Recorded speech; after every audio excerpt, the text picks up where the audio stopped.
care of your children properly though.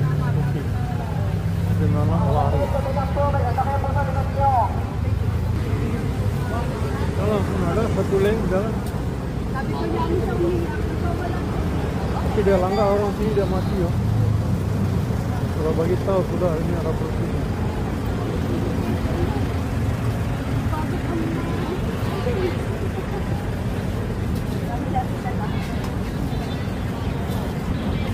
Perlu gak bawa anak ini macam stupid people itu. Ini just children this kind of thing.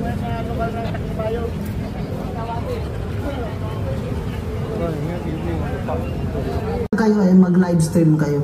Ay mag-post kayo sa Facebook nyo ng inyong mga hinanakit at iniisip. Ano na po ang patutunguhan ng bayan natin? Ano na po ang future ng ating mga anak? Noon po ng ibang bansa ako, dahil nagbakasyon ako at nag-check ako ng mga mga OFW na kanilang mga feelings and thinking.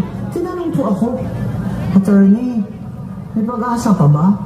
Kasi po mga anak ko doon nag-aaral pa. Alam mo ba, pinakamasakit sa akin na magsabi na kung pwede naman po ninyong lahat kapamilya nyo, ilabas na lang sa bansa kung may makita kayong trabaho, gawin nyo na.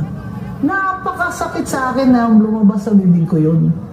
Na halos sabihin ko sa kanila na huwag na silang bumalik dito dahil wala naman silang babalikan na trabaho. Mga kababayan, ang OFW na lang na income ang siyang tumataguyod sa ating ekonomiya. Tourism, bagsak. Foreign investments, deficit. Budget, deficit.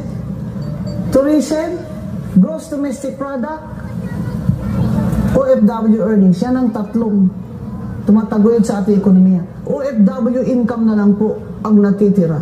Kaya, respetuhin po natin sila at alagaan po natin sila.